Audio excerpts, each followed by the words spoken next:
Good morning. Mithu's creation cooking থেকে মিঠু বলছি। আমার অঙ্গনে সকল বন্ধুকে স্বাগত।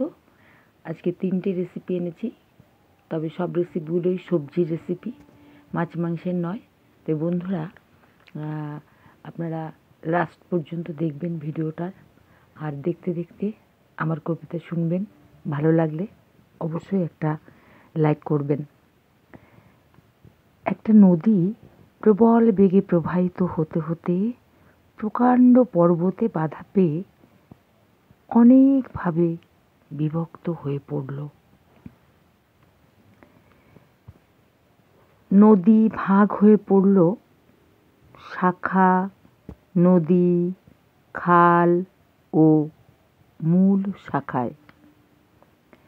সবাই নিজের মতো চলছে, কিন্তু খাল স্রোতবিহীন হয়ে ঘোলাটে জলে পূর্ণ হয়ে গেল। এটাই মানুষের জীবন দর্পণ। আমরা অনেক ক্ষেত্রেই এরকম হয়ে পড়ি। আর একটা কবিতা এবার। কেন তুই উদাস চোখে চেয়ে আছিস দূর গগনে? কি ভেবে কালো মুখে? কাকে খুঁজে সঙ্গোপনে? পেছনে নয় সামনে তাকা, খোলা আকাশ দূর গগনে। নীলিমায় নীল সুর হাসি ছড়িয়ে পাখির ডানায়। কত রং আকাশ জোড়া, ভরে নে হৃদয় ভরে। ভুলে যা কালো মেঘের ঝড় ও বৃষ্টিটাকে। হারিয়ে যায় না কিছু, শুধু হয় পাত্র বদল। মনে কর মনটা এমন, জলেরই আকার ধারণ।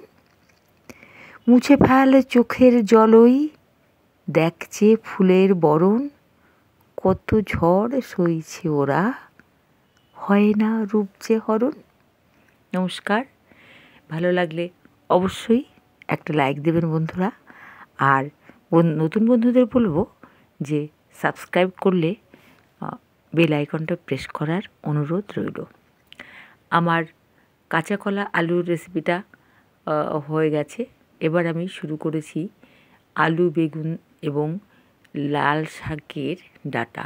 লাল শাকের যে কচি কচি ডাঁটা থাকে, সেটা দিয়ে আজকে ছেলে বলল যে এই ডাঁটা আমাকে করে দাও।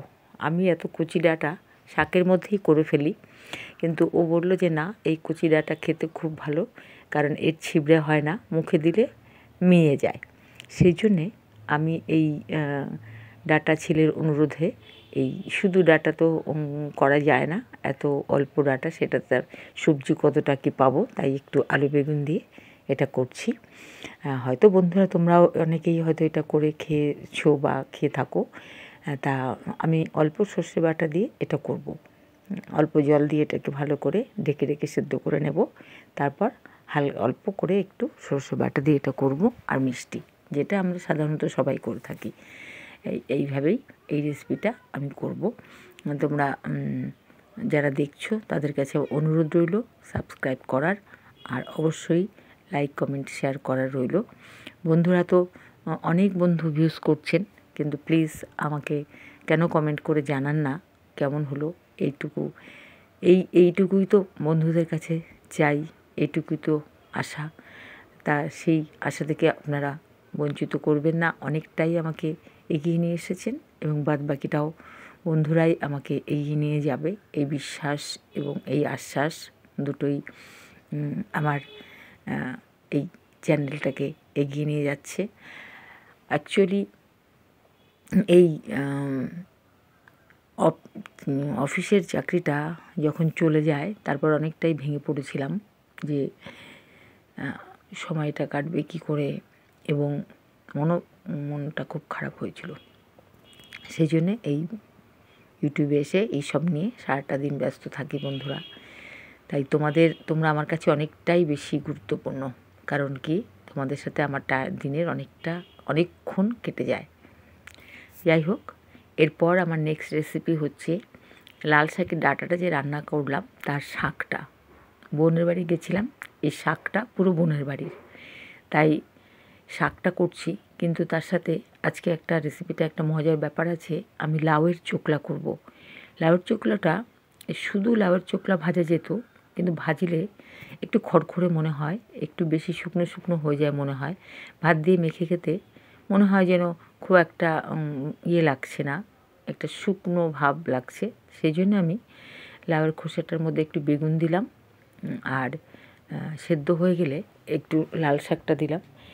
একটু এই লাল শাকটা যদি এইভাবে লাউয়ের খোসার সঙ্গে করা যায়, লাল শাক না যে কোনো শাক, লাউ শাকও করা যায়, এইভাবে লাউর খোসার সঙ্গে যদি করা যায় না, শাকটা লাউর খোসাটা বেশ নরম নরম হয় এবং খেতে সুস্বাদু হয়। আর এই শুকনো একটা ড্রাই ভাবটা থাকে না, যে ভাত দিয়ে মেখে খেতে অসুবিধা বোধ করছি, এরকম মনে হয় না। এটা আমার অবশ্য ব্যক্তিগত অভিমত।